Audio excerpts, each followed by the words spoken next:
Bonjour à tous. Cette semaine, c'est la paracha de Ki Teitzei. On sait toujours Ki Teitzei Aloi Vecha, quand tu vas sortir, tu es au-delà de tes ennemis, tu as une force, une puissance qui est exceptionnelle, tu es au-delà de ton ennemi qui est l'âme animale. On sait toujours que quand on va à la guerre, on a une très très grande force. On va à la guerre contre l'âme animale, notre mauvais penchant, on a des forces divines qui sont très très hautes. On doit savoir d'où on vient, qu'est-ce qu'on a. Aujourd'hui, nous allons voir une nouveauté. Le Rabbi va nous dévoiler maintenant une nouvelle dimension qu'il y a lorsque on va faire la guerre contre notre âme animale, quand on va faire la guerre, entre guillemets, pour raffiner le monde, pour élever le monde. Eh bien, comment ça se fait? Ça se fait avec une tout à fait nouvelle dimension, déjà avec un avant-goût des temps futurs. Voyons cela. Donc, comme le Rabbi l'explique dans la Sikha, dans le discours de la paracha de Ki Teitzei, 5751-1991. Le Rabbi commence avec le Rambam Maïmonide qui nous dit l'ordre des choses, comment on fait la lecture de la Torah chaque semaine. Donc après Simchat Torah, on commence à lire le début de la Torah, donc la paracha de Bereshit. On la lit Shabbat matin. Après le Shabbat après-midi, lors de la prière de Mincha, on lit la suite. Donc on lit la paracha de Noach. D'ailleurs, le Rambam nous dit qu'il s'agit de 10 versets, au moins 10 versets lorsqu'on fait la lecture, et ainsi de suite, comme ça, chaque semaine. Maintenant, le Rabbi nous dit, si on lit deux parachiotes, deux sections de Torah, celle du matin et celle de l'après-midi, dans le même Shabbat, dans le même 24 heures, il y a sûrement un rapport entre les deux. En l'occurrence, notre Shabbat, le Shabbat de Ki Teitzei, nous avons le matin, nous lisons la paracha de Ki Teitzei, et l'après-midi, lors de Mincha, on lit la paracha de Ki Tavo. Et comme on l'a dit, si c'est dans le même 24 heures, c'est un rapport entre les deux. Mais la question se pose, a priori, ça n'a pas du tout de rapport. Non seulement ça n'a pas de rapport, mais c'est même contradictoire. La paracha de Ki Teitzei, commençons par la traduction tout simplement. On va dire un comme ça, un. Commençons par la traduction. Ki Teitzei, c'est quand tu sors. Ki Tavo, lorsque tu rentres. C'est où tu rentres, où tu sors. C'est pas deux choses. C'est deux choses qui sont contradictoires.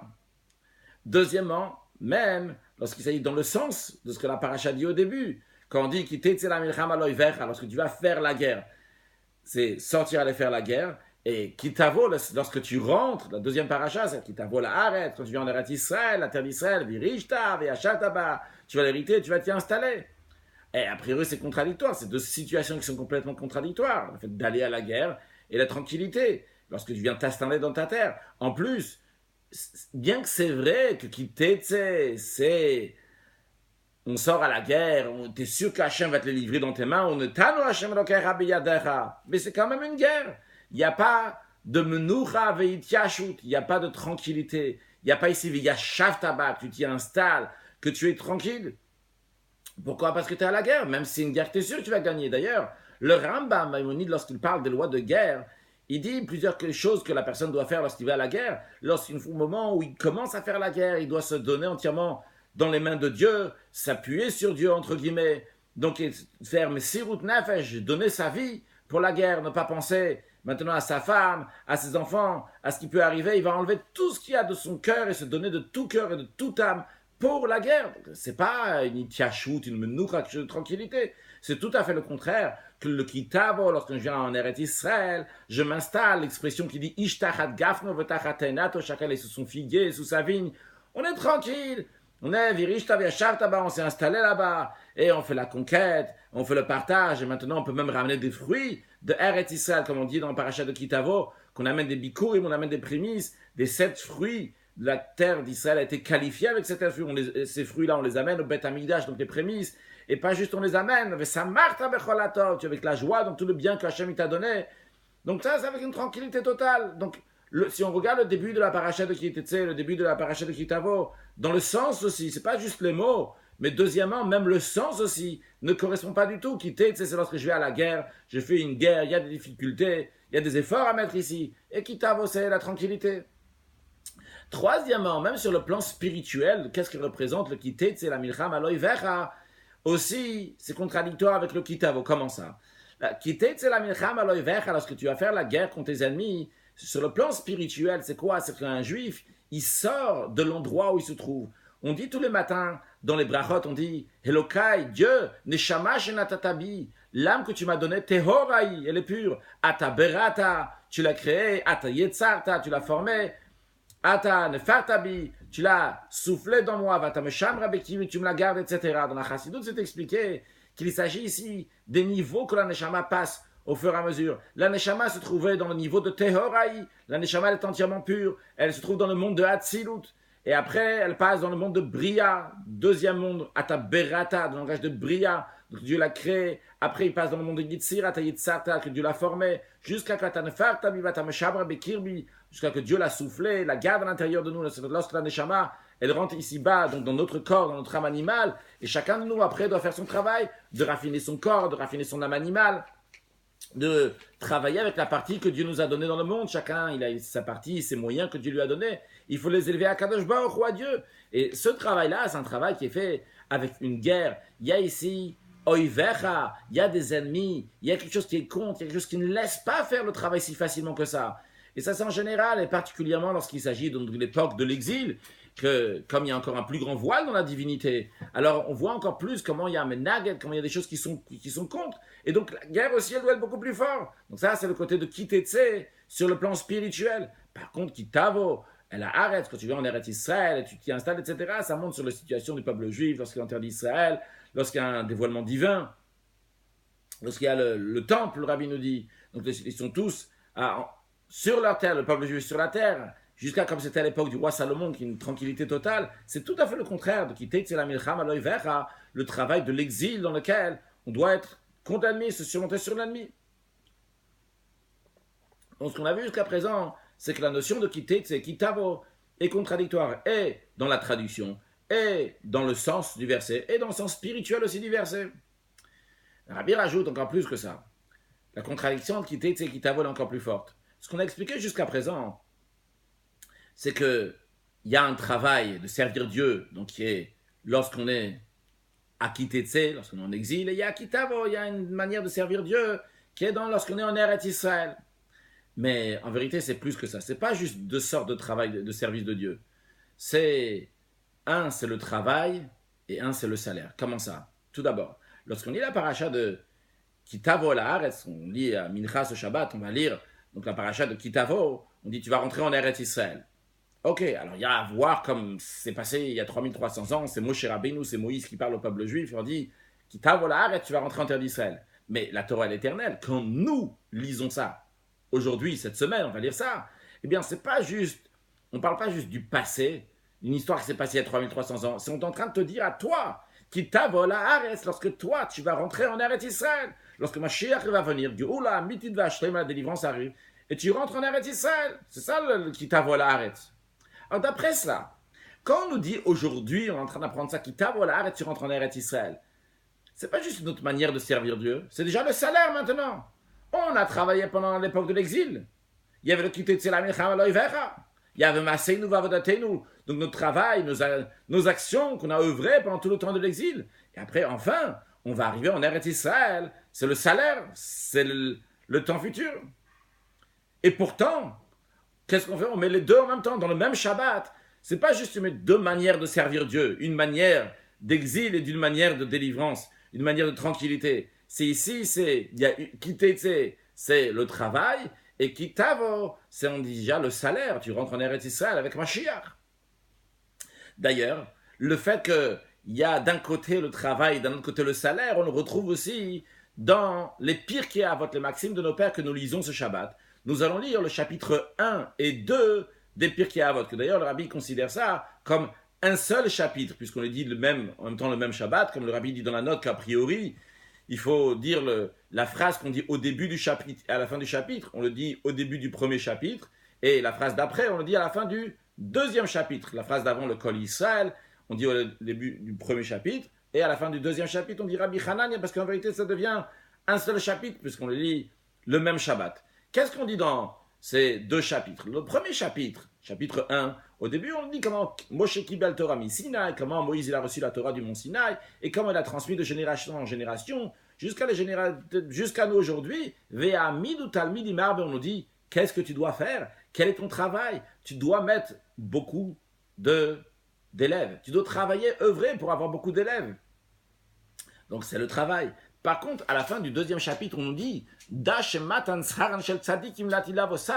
que le salaire des tzadikim, des justes, va être dans les temps futurs. On parle du salaire qui va venir plus tard. Donc on parle du salaire. Et encore une fois, donc qu'est-ce qu'on voit? On voit que bien que c'est deux choses qui sont différentes, qui sont d'ailleurs dans deux chapitres différents, le chapitre 1 qui nous parle du travail, le chapitre 2 qui nous parle du salaire, et pourtant on prend les deux en même temps, on les met ensemble, et on nous dit, voilà, Sraran Shel Tzadikim, on te parle, tu dois travailler, et pourtant le Sraran Shel Tzadikim, le salaire des Tzadikim, des sages, des justes, ça va être dans les temps futurs, comme d'ailleurs le Talmud le dit clairement, que Ayom la Asotam, aujourd'hui c'est le moment de la Asotam, de faire, de travailler, le Mas c'est l'action, et le Mahar, demain le Kabel Sraram, demain lorsque Mashiach va venir à ce moment, c'est le moment de recevoir le salaire.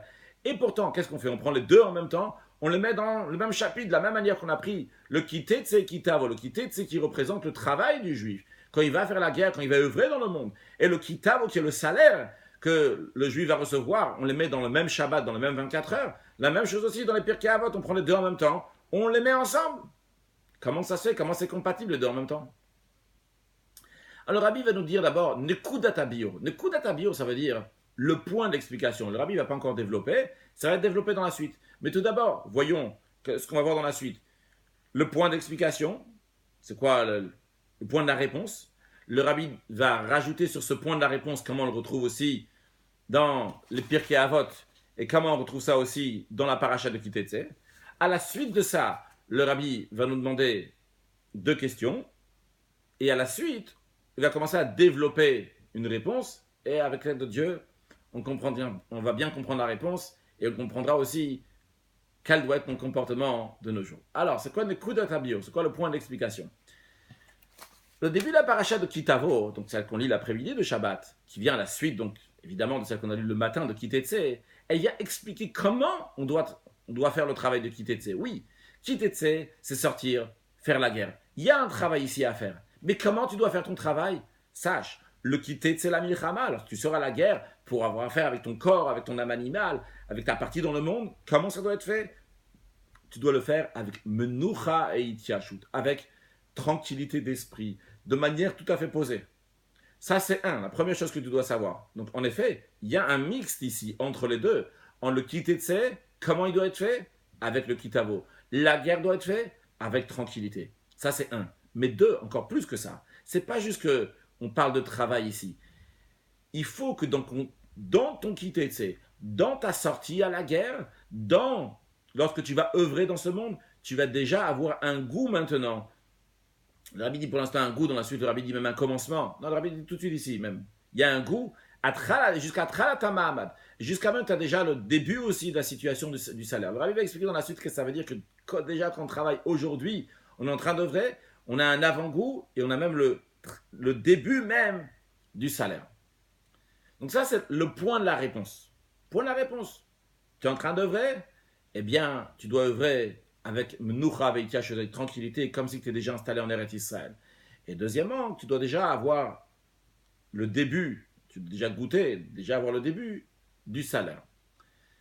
Avant de développer cette réponse-là, le Rabbi nous dit que dans les Pirkei Avot de la paracha de la semaine, on retrouve aussi cette idée-là. On a mentionné tout à l'heure, il y a écrit Da, Shema Tanzrar Shel Tzadikim Latilavo. Sache que le salaire des Tzadikim, ça va être dans les temps futurs.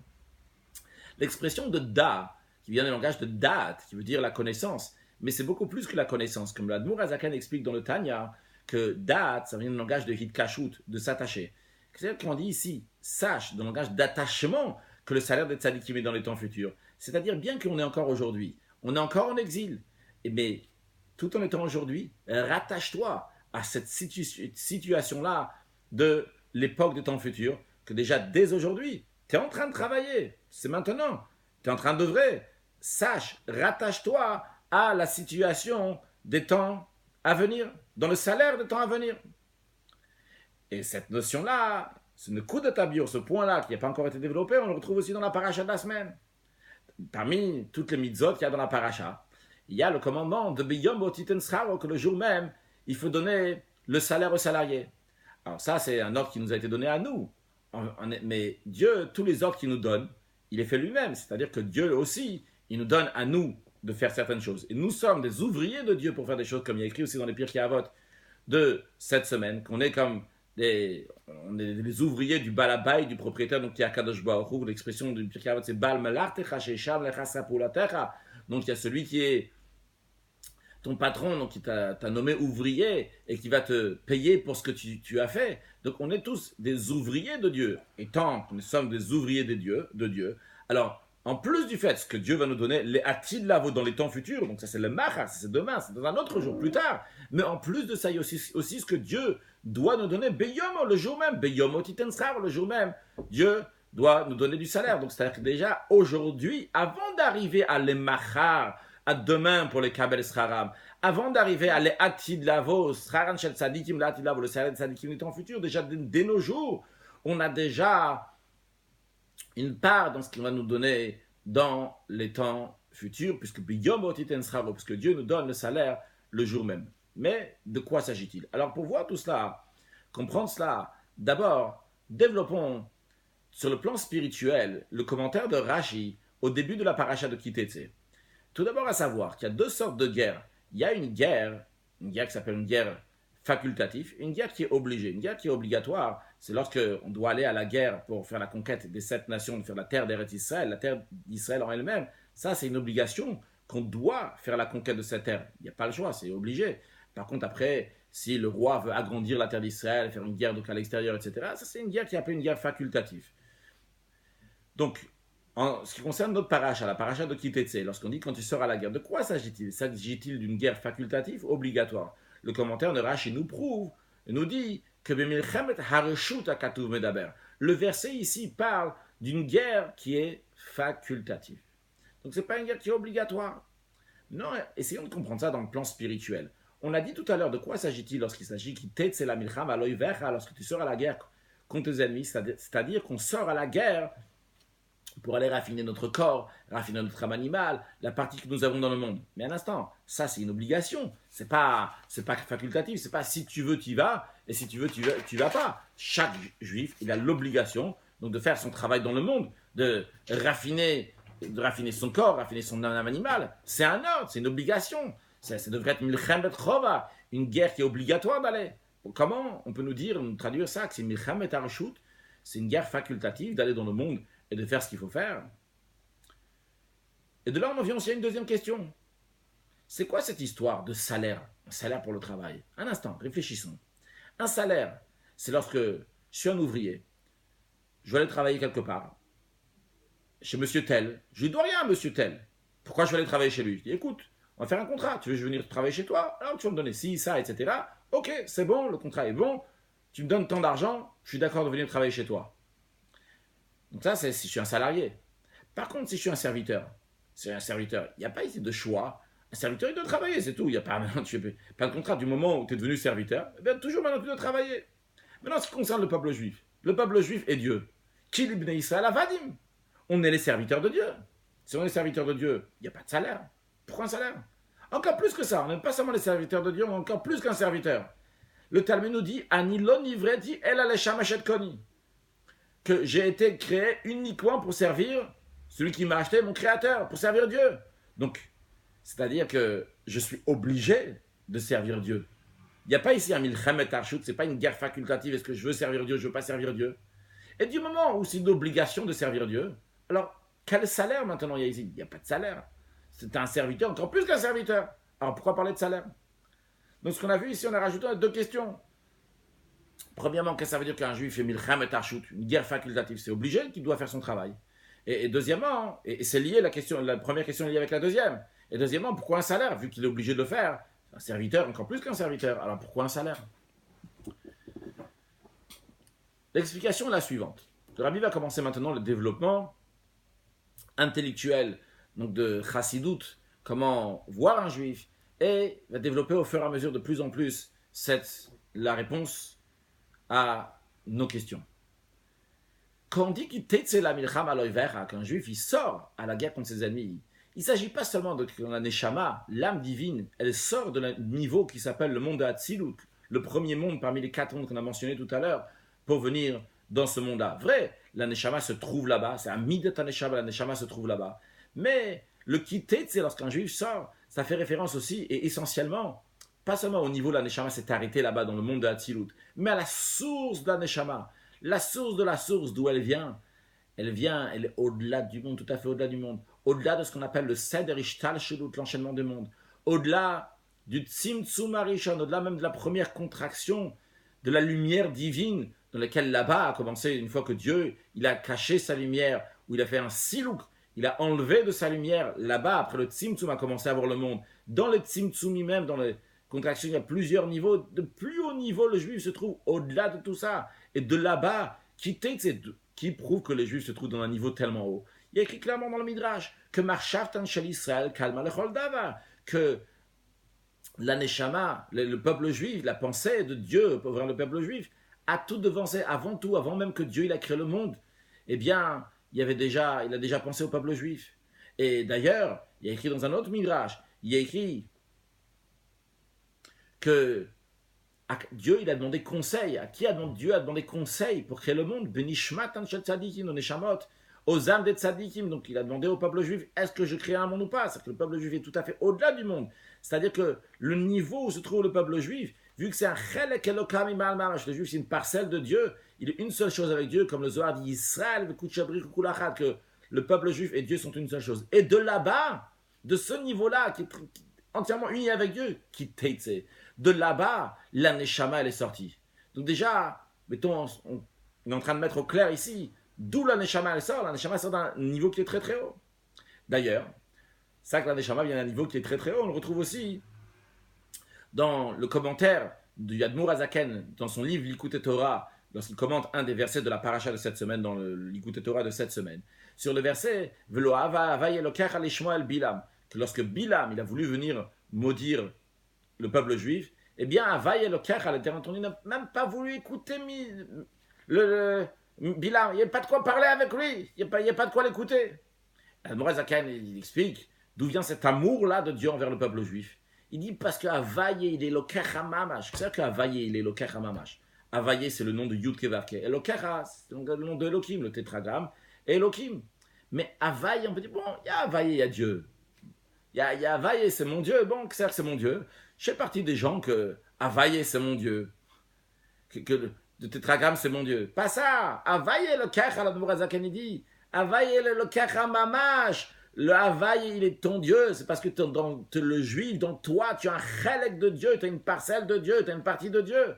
Et vu que tu as une parcelle de Dieu, c'est pour ça que Dieu, qu'est-ce qui vient me déranger ce Bilam?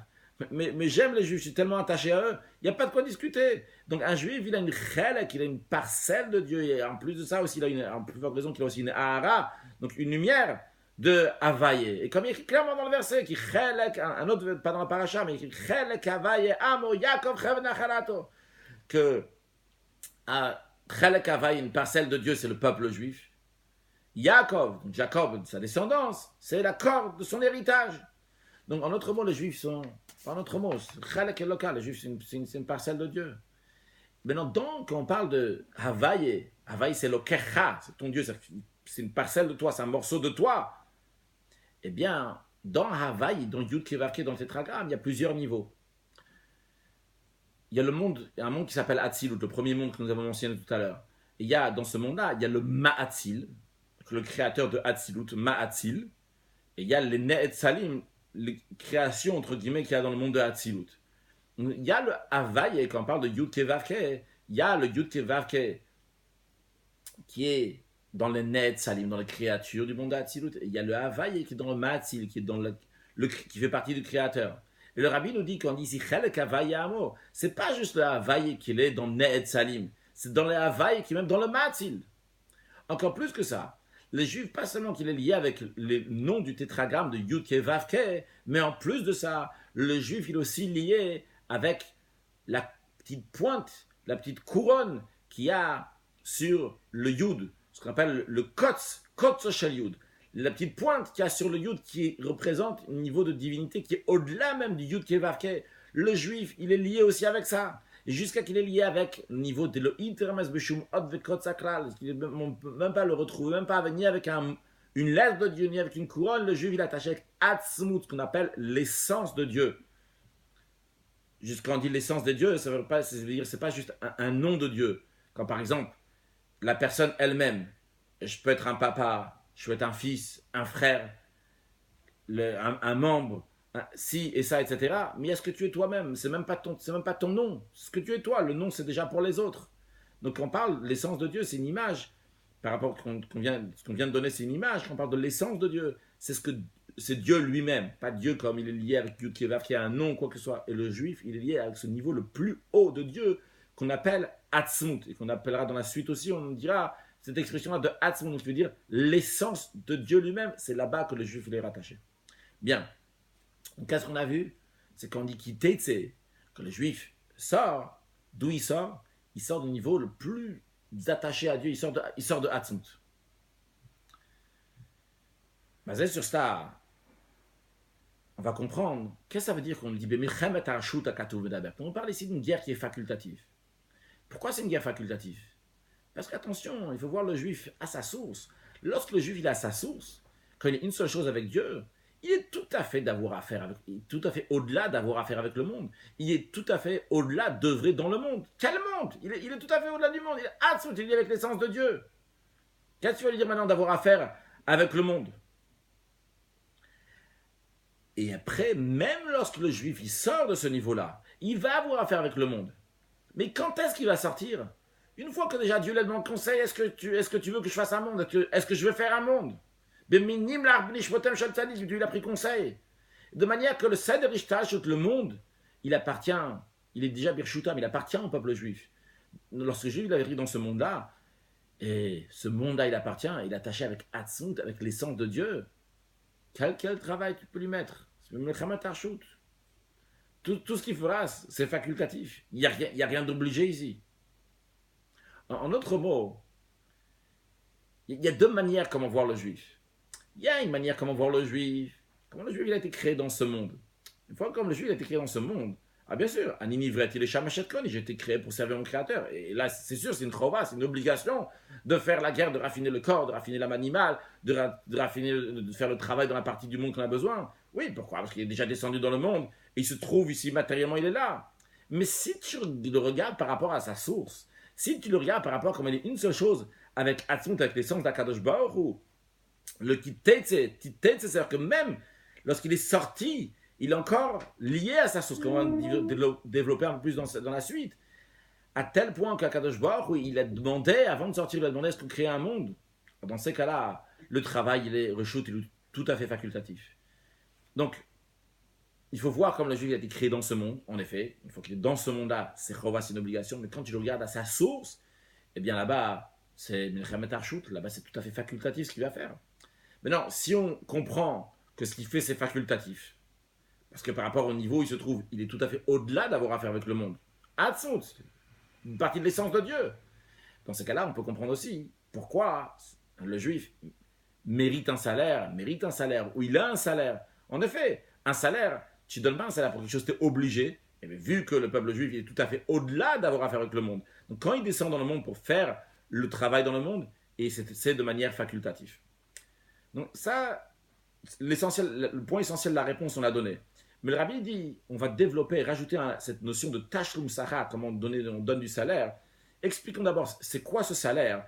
Comment c'est lié avec le travail des juifs? On va bien comprendre maintenant quel rapport avec le juif, comment le juif il est lié avec Atzmut, et comment il reçoit ce salaire.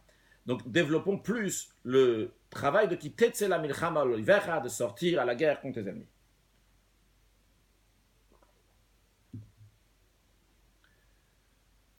Lorsqu'on dit quitter, c'est lorsque tu sors pour faire ton travail, qu'est-ce que ça veut dire tu sors? Tu étais avec une seule chose avec Dieu. Israël avec Kuchabrichukulachad.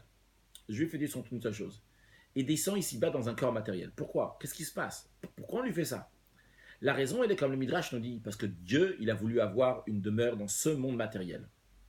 Et comme l'Admour Azaken explique dans le Tanya, bien qu'avant que Dieu a créé le monde, il était Yachidun Yuchad, il était unique dans ce monde-là. Et il remplissait tout cet endroit, je dis juste les mots sans expliquer, mais en tout cas, il remplissait tout cet endroit dans lequel il a créé le monde.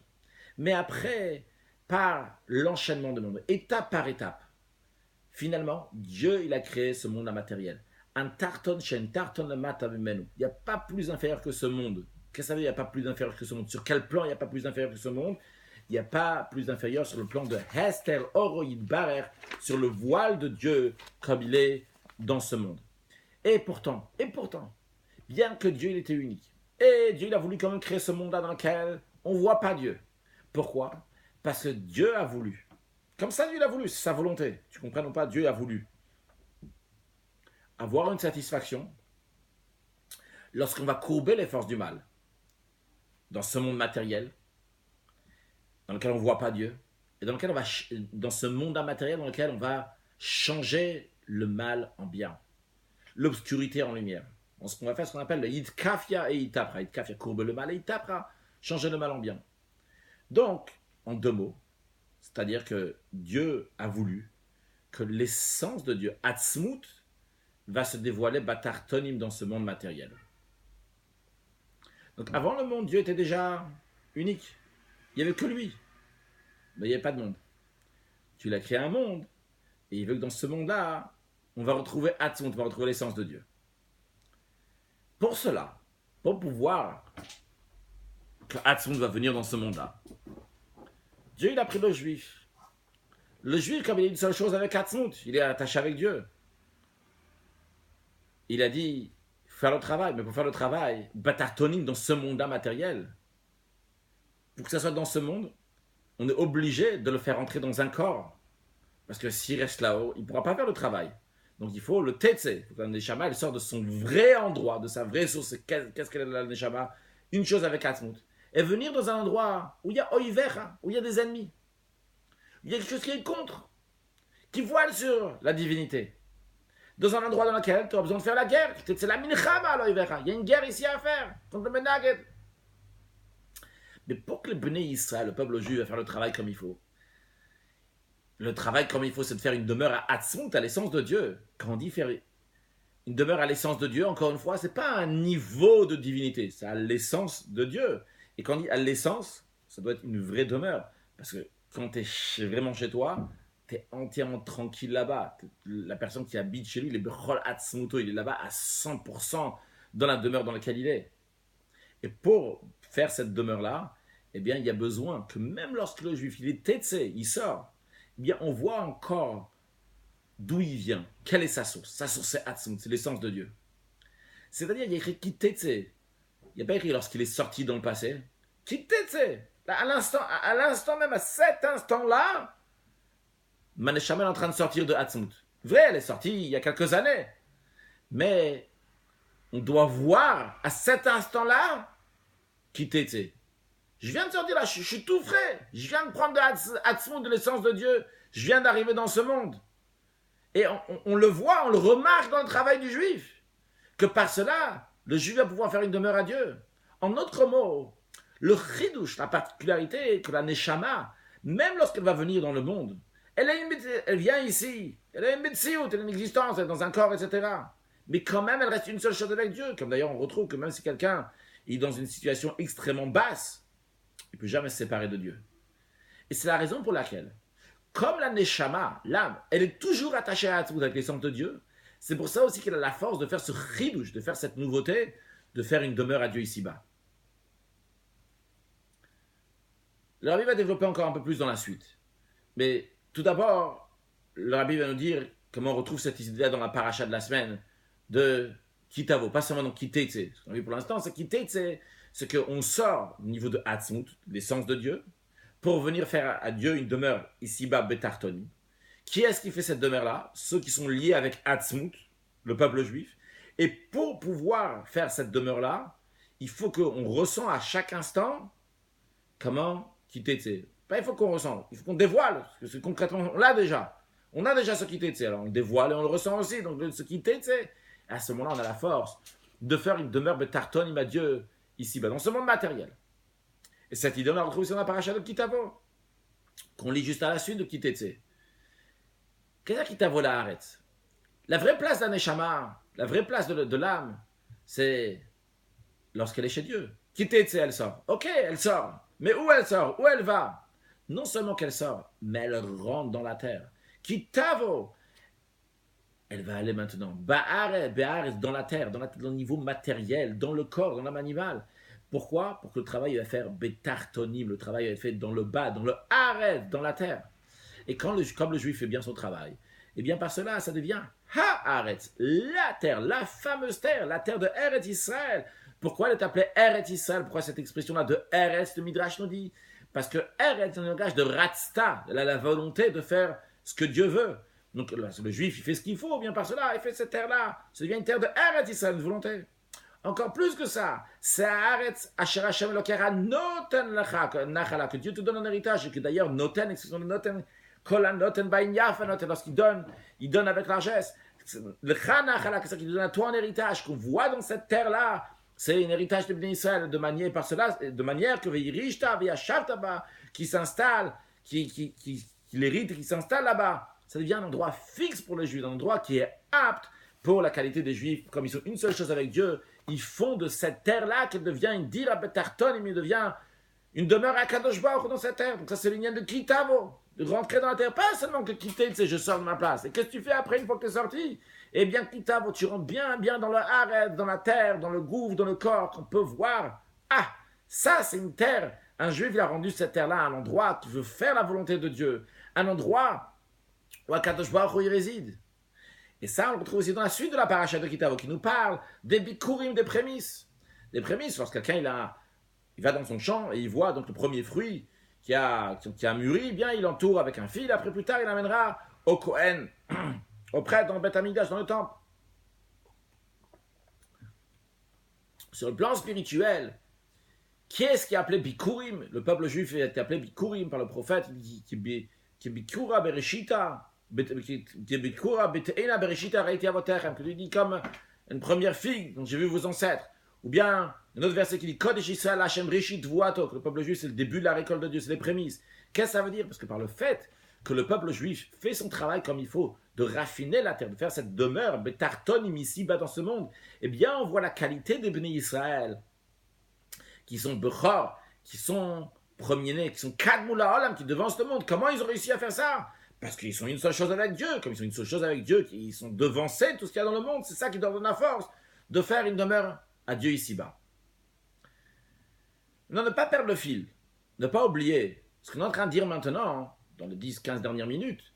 Le rabbi est en train de nous expliquer ça pour nous développer plus quel est le salaire. On a dit cette notion de salaire, il faut mieux comprendre cette notion de salaire. C'est-à-dire qu'on donne un salaire pour le peuple juif pour ce qu'ils sont en train de faire. Alors pour l'instant, avant d'expliquer le salaire, on a expliqué quel est le travail. Tout ce qu'on a expliqué jusqu'à présent, c'est le travail des Bnei Israël. C'est quoi le travail? C'est de faire une dira betartonim, de faire une demeure à Dieu ici-bas. Comment on peut faire cette demeure à Dieu ici-bas? Parce que nous-mêmes, on est une partie de Hatzmut, on est une seule chose, avec l'essence d'Akadosh Baruch Hu, avec l'essence de Dieu. Donc ça nous donne la force de faire une demeure betartonim à Akadosh Baruch Hu dans le niveau le plus bas.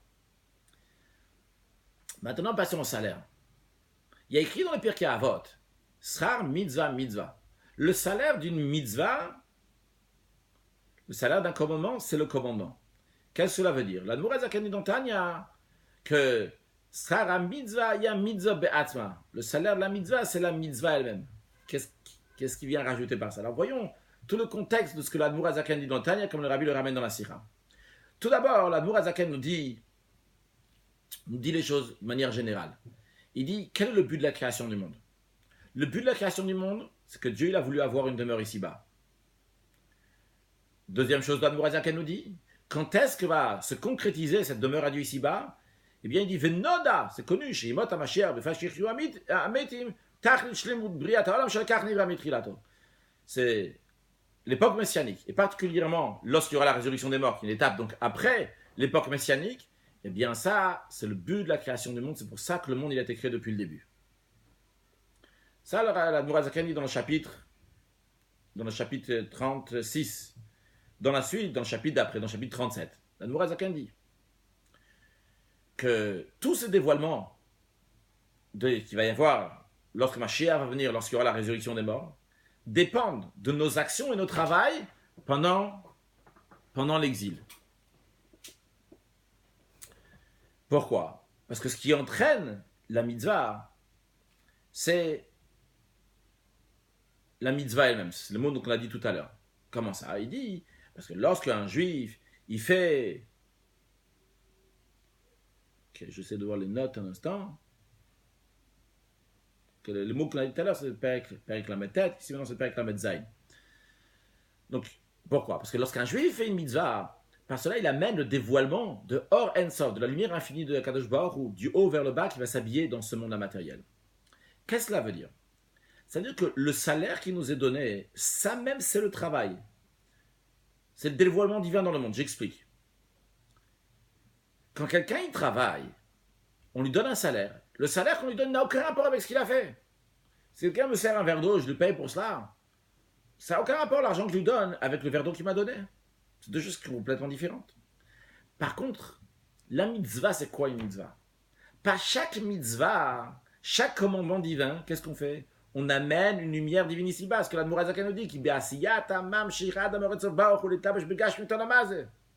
qu'en faisant une mitzvah, on amène la lumière infinie de Dieu qui va s'habiller dans ce monde immatériel.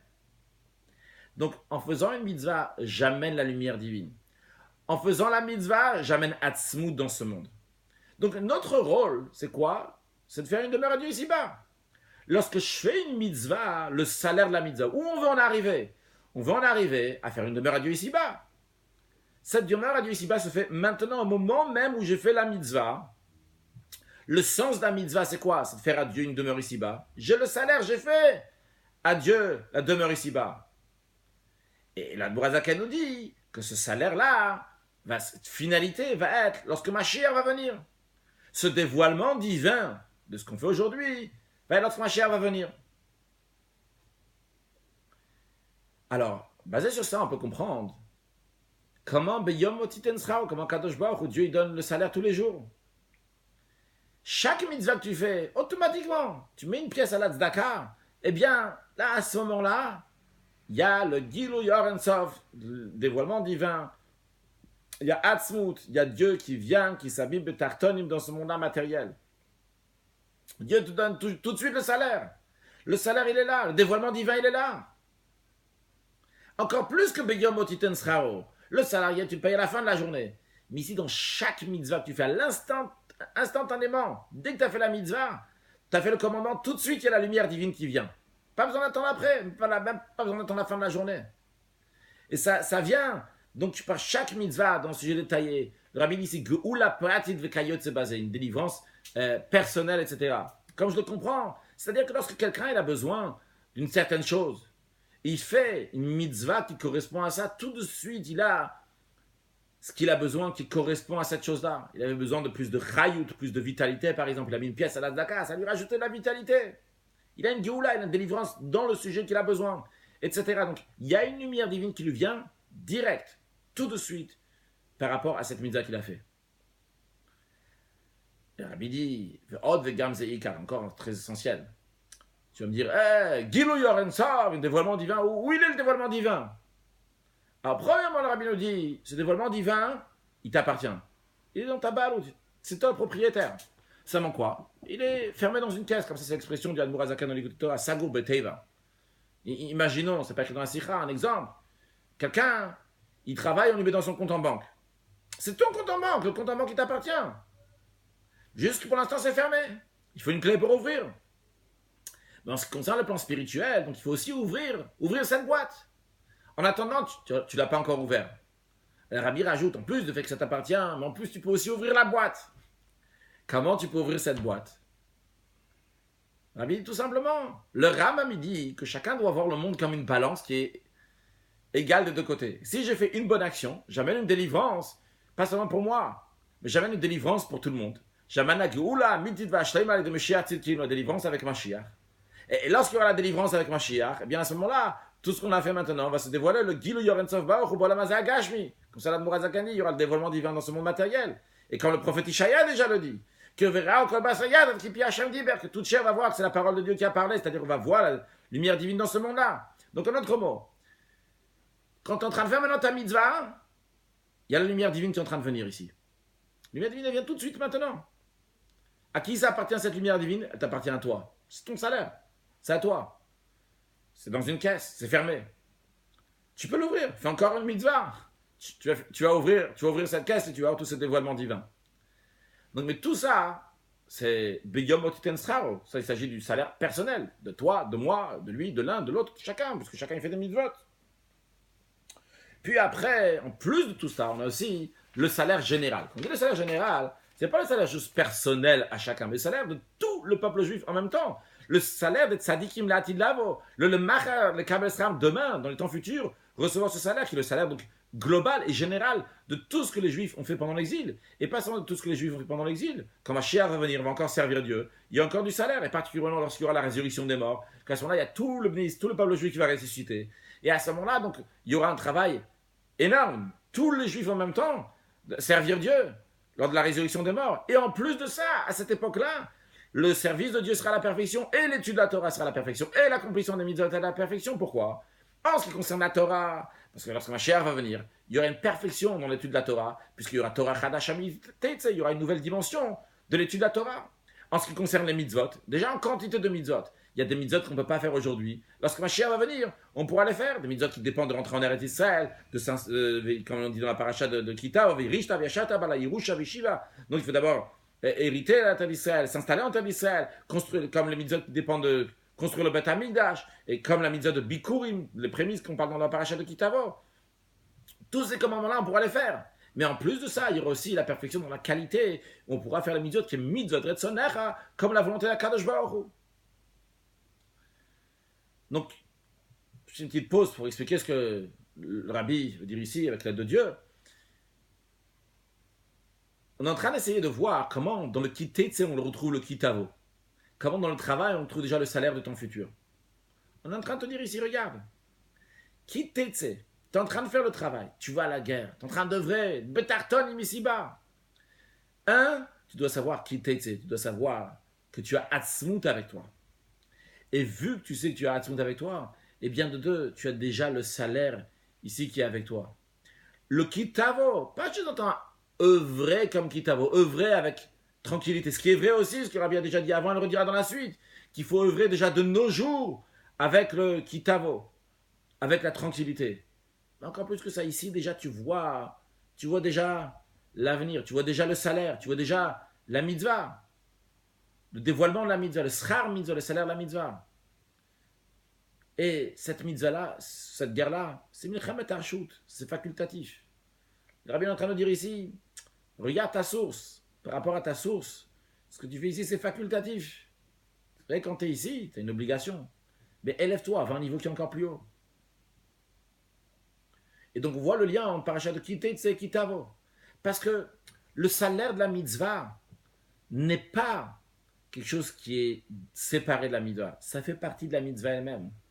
Donc, dans ton Kitetse, dans ton travail, dans ton œuvre, tu retrouves déjà Atzmut, l'essence d'Akadosh Baruch Hu. Toi, tu as un morceau de Atzmut, toi, tu fais partie de Atzmut. Et tu retrouves Atzmut et tu as la capacité de dévoiler Atzmut à travers tes mitzvot. On va discuter un peu plus dans la suite. On va avancer dans ces issues, comme le rabbi nous dit, ou peut omek yoter. Ce qu'on a dit de manière encore plus profonde. Ce qu'on a expliqué pour l'instant, c'est on a déjà compris la notion de tashlum asrar, cette notion de salaire, qu'est-ce qu'elle représente. Mais ce qu'on a expliqué, c'est que il y a le travail et le salaire qui est en conséquence à la suite de ça. C'est collé. Le travail et le salaire sont collés. Le rabbi va dire encore plus que ça. Au moment même du travail, de manière plus profonde, au moment même où tu es en train de travailler, tu es en train de faire ton travail, eh bien, il y a une ressemblance et un commencement du salaire. Avant même qu'on arrive au temps futur, avant même qu'on arrive même le Beyom Otiten Sraro, avant quand tu commences à œuvrer, tu es juste au début du travail. Tu ne veux pas dire ici maintenant, il y a un dévoilement divin qui s'est fait par ta mitzvah. Je n'ai pas encore fait la mitzvah, je suis en train de me mettre à faire la mitzvah, je suis en train de commencer à faire la mitzvah. Déjà dans ça, il y a un début du salaire lui-même. Alors qu'est-ce que c'est qu'il y a un début du salaire lui-même? Ce qu'on a expliqué jusqu'à présent, que donc, le travail et le salaire sont une seule chose, parce que comme les Juifs sont une seule chose avec l'essence de Dieu, ils dévoilent l'essence de Dieu ici-bas dans le monde. Ça, c'est comme le monde il a été créé, c'est repartir comme le monde était au début de la création. Qu'est-ce que ça veut dire repartir comme le monde était au début de la création? On a mentionné tout à l'heure ce que l'Admour Azaken dit, qu'avant la création du monde, Akadosh Baruch était Yachid ou Miuchad ou Malek Kol HaMakom Hazeh Shebarabot HaOlam. Qu'Akadosh Baruch était unique et il remplissait tout cet endroit-là dans lequel il a créé le monde. Seulement quoi? Entre autres, Entre autres, avant la création et l'époque messianique, c'est rajouter quelque chose de très important. Ce quelque chose de très important, c'est qu'Akadosh Baruch Hu, Dieu il a créé le monde. Pourquoi Dieu il a créé le monde? Parce qu'il veut, par le travail des Juifs, qui sont une seule chose avec Dieu, et le travail des Juifs dans le monde. Et bien par cela, on va dévoiler l'essence de Dieu dans le monde. On va faire une demeure à Dieu ici-bas, dans ce monde-là matériel. C'est un autre mot, ce que le rabbi est en train de nous dire. C'est Dieu il était unique, vrai. Mais Dieu il a fait un changement essentiel. C'est quoi le changement essentiel? Il a créé un monde dans lequel on ne voit pas qu'il est unique. Et dans ce monde-là, dans lequel on ne voit pas que Dieu il est unique, c'est le travail du juif de faire qu'on va aussi voir que Dieu il est unique. Alors ça, le fait que Dieu il est unique dans ce monde, on doit le voir déjà de nos jours. De nos jours, dès qu'on commence à travailler. Dès qu'on commence à faire le service de Dieu, on doit tout de suite le voir. Un juif qui sert Dieu, il ne commence pas le service de Dieu avec la situation actuelle. Après, une fois que le monde il a été créé. Le juif, il est lié avec Atzmut. Le fait qu'il est lié avec Atzmut, il est lié avec le passé. Mais le rabbi rajoute ici le point qu'il n'a pas dit jusqu'à présent. Le juif, il est lié aussi avec le dévoilement divin qu'il va y avoir dans les temps futurs. Qu'on voit, tout en travaillant, en œuvrant, en servant Dieu aujourd'hui, comment le juif, il était rattaché à Kadosh Baruch avant la création du monde, que Dieu, il était unique, il remplissait cet endroit-là. Et le fait que le juif, il sait qu'au début, avant la création, Dieu était Yachid Miyuchad, Dieu était unique, il était seul. Dieu a créé un monde. Pourquoi? Pour arriver à la fin, Imot HaMashiach, Kriyat HaMeitim, etc., c'est dévoilement divin quoi? Que Dieu est unique, qu'il n'y a que Dieu dans le monde. Et entre les deux, au milieu, il y a Briat Olam, il y a la création du monde. Dieu il est unique au début, Dieu il est unique à la fin. Ton travail à toi, juif, c'est de voir que Dieu il est unique aussi maintenant. Et toi, tu as la force. Pourquoi? Parce que tu es quitté, tu sais. Quitté, ça on a déjà dit avant, parce que tu viens d'une source, donc tu es une seule chose avec Atzmut. Mais le rabbi, de la même manière que le fait que tu te rattaches avec le passé, avec le quitté, tu sais, avec la situation du début dans laquelle Dieu il était Yachidum Yuchad. Et comme ça, donc c'est ça ton approche de ton travail, ton début de travail. Et bien exactement la même chose.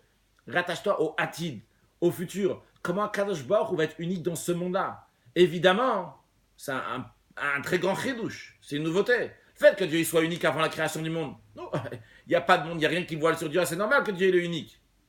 Le chidouche qu'il y aura dans les temps futurs, c'est que dans ce monde-là matériel, dans ce monde-là, par le travail du juif, Dieu il est Yachidum Yorad. Et le rabbi dit aux juifs maintenant aujourd'hui, lorsque tu fais ton travail, pas seulement, regarde comment tu es attaché à Dieu. Ça, dans d'autres sikhot, dans d'autres discours, le rabbi a déjà décrit ça, que tu sors à la guerre, pour raffiner le monde, tu es déjà au-delà du monde, tu as une source, tu es attaché à Dieu. Le chidouche, le point ici dans cette sikha que le rabbi nous rajoute, c'est regarde le dévoilement divin qu'il y aura dans les temps futurs. Tu es déjà rattaché, tu as déjà un avant-goût, un commencement de ça aujourd'hui dans ton travail. Quand tu fais ton travail aujourd'hui, c'est pas juste que c'est lié avec les temps futurs qu'il y a une tranquillité. C'est lié avec le salaire des temps futurs. C'est quoi le salaire des temps futurs? C'est que Dieu, il va être Yachidun Yucha dans ce monde-là, dans un monde qui est tarton, qui est bas. Par quoi? Par le travail des Bnei Israël. Alors, en autre mot, si je peux me permettre, tu peux aller à la guerre. C'est fatigant. Tu vas à la guerre, c'est difficile.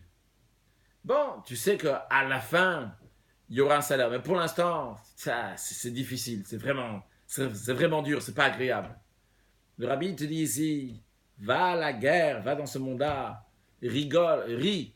Tu peux être content. Tu peux être joyeux déjà maintenant. On verra dans la suite aussi cette idée. Tu peux être déjà joyeux maintenant. Parce que c'est bon. Le monde nous appartient. On a déjà fait la conquête. Dieu va se dévoiler dans ce monde-là, tu dois le ressentir à l'instant, là, déjà aujourd'hui. Le salaire que est-ce que Dieu va régner sur toute la terre? Tu l'as déjà aujourd'hui quand tu seras à la guerre. T'es le patron. T'es patron pas seulement par rapport d'où tu viens. La guerre, elle est déjà gagnée. D'office, elle est gagnée. Et donc à ce moment-là, la motivation à la guerre, elle est beaucoup plus grande. Pas seulement parce que j'ai une force, je suis super puissant, parce que je suis avant le monde, je viens de Hatzmut. Parce que concrètement, dans ce monde-là, il y a déjà le Gilouya Hatzmut, et ça y est, ça va être fini. On l'aura. Je me réjouis déjà. Je suis content de ce qu'il va y avoir. Donc ça, c'est le chidouche, le point que le rabbi rajoute ici. C'est le Be'om Ekyoter de manière plus profonde. Et basé sur ça, donc sur Be'om Ekyoter de manière plus profonde, de voir pas juste le travail de l'avenir, mais aussi le salaire qui aura à l'avenir. pas juste le lien entre kitetse et kitavo, que les deux c'est une manière de servir Dieu, une quand je suis à la guerre, une quand je suis plus tranquille, et que je mets la tranquillité dans ma guerre de kitetse, mais encore plus que ça, que je mets aussi le salaire de kitavo, je le mets dans kitetse, comme le rabbi explique tout de suite dans Seif Yudalev, que d'après ça, on peut comprendre le lien entre kitetse et kitavo, qu'on lit dans le fait qu'on lit le même Shabbat. Le fait qu'on lit le même Shabbat, on vient te dire qu'à la suite de kitetse la milchama loivecha, à la suite de Maaseinu Vavolotenu Kozon Mashiach Galut, à la suite donc de tes actions, ton œuvre que tu fais pendant l'exil, eh bien, tout de suite après, qui t'avola, tu rentres en Eretz Israël, tekefumia, directement, virishta, et tout de suite, virishta, viacharta, tout de suite, tu vas l'hériter, t'y installer. Donc, c'est déjà le Mashiach, donc notre mot, kitetse, c'est le travail pendant l'exil. Kitavo, c'est la vue de Mashiach. Et on te dit, sache que même pendant que tu es en train de travailler pendant l'exil, eh bien ton travail dans le monde, c'est le Nucha Veitiachut, c'est avec le Kitavo. Parce que déjà, au moment où tu es en train de faire ton travail dans le Kitetse, alors on voit déjà que Kitetse, c'est où elle est ta source. Et pas seulement tu vois le Kitetse, donc le passé, d'où tu viens, mais tu vois aussi le Kitavo, tu vois aussi donc la situation des temps à venir. Donc tu as dans ton travail, ton œuvre de Dieu, aussi bien le Kitetse et le Kitavo. Tu viens, tu regardes d'où tu es en train de sortir, et tu regardes aussi où tu arrives. Et à ce moment-là, le travail, il est avec conscience, avec évidence, qu'il n'y a pas de menaged, il n'y a rien qui est contre. Tu es au-delà des ennemis.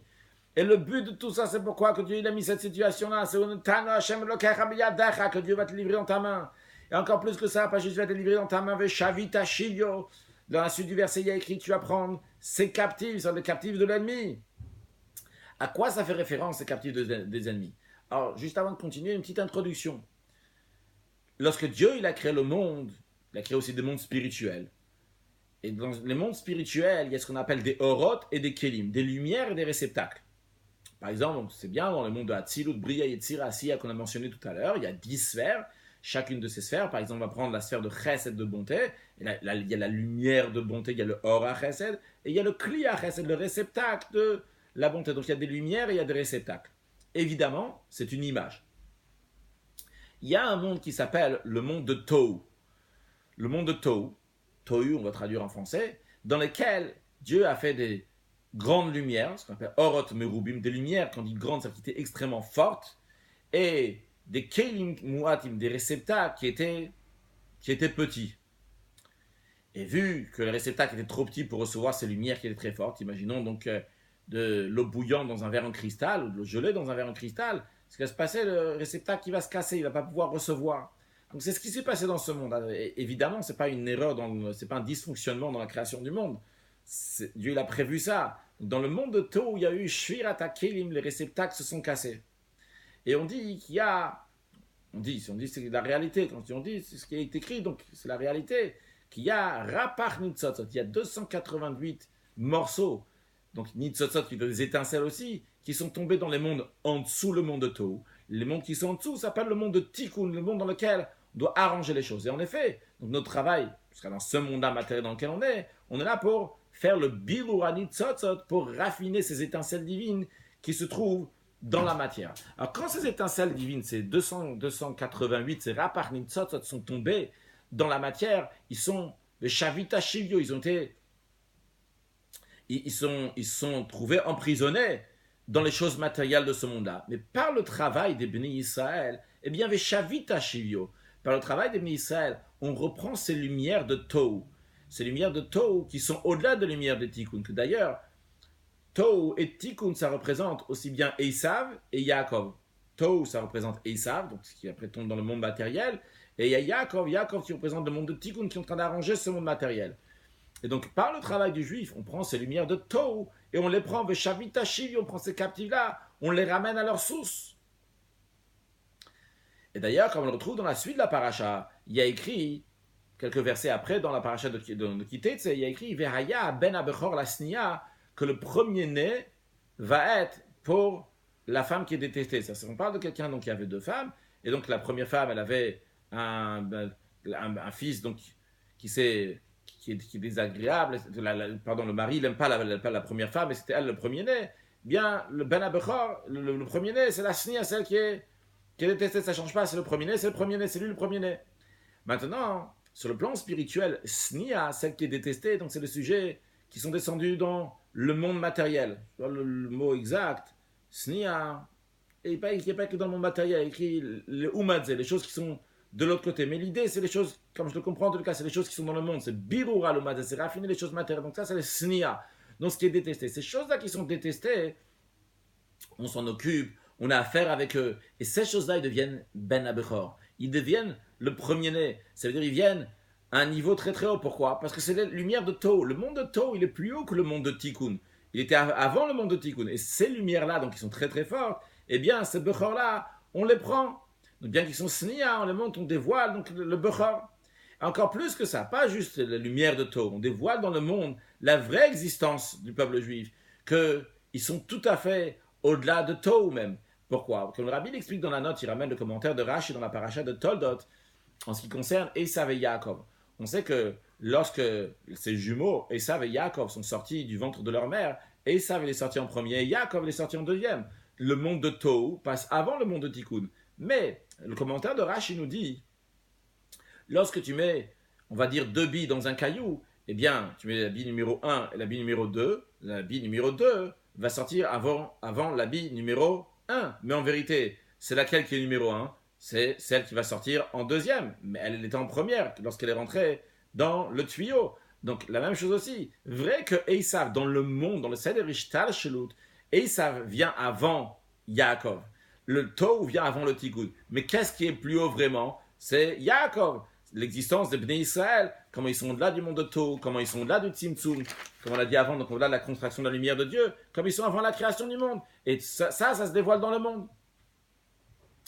Le Rabbi conclut cette première partie de la Sira en disant, et l'essentiel, Gam Zeika, c'est aussi essentiel, que le travail va être avec Menucha, avec tranquillité, avec Hityashut, qui tavola Aretz, Virishta Vyashavtaba, littéralement qu'on rentre en Eretz Israël, et qu'on a Menuchat HaNefesh, Menuchat HaGuf, la tranquillité de l'esprit, la tranquillité du corps, par le fait que Dieu y donne à chacune du peuple juif, tout ce qu'il a besoin matériellement, spirituellement, avec sa large main, Yado Mleya, Ptucha, Gdosha Vachal, sa main qui est pleine, qui est sainte, qui est large, on va faire dans l'ordre, la main qui est remplie, qui est ouverte, qui est sainte, qui est large, et tout d'abord que Dieu donne ce qu'il faut donner, Mitzat HaHecher, ce qu'il doit donner. On ne parle même pas ici maintenant de donner le salaire. Rabbi parle avant de donner du salaire. Il y a des choses. Le Rambam dit que toutes les promesses que Kadosh Baruch Hu, que Dieu dit dans la Torah pour le peuple juif, ici c'est pas le salaire. La Torah est en train de te dire, écoute, je vais te donner tout ce qu'il faut pour faire Torah Mitzvot.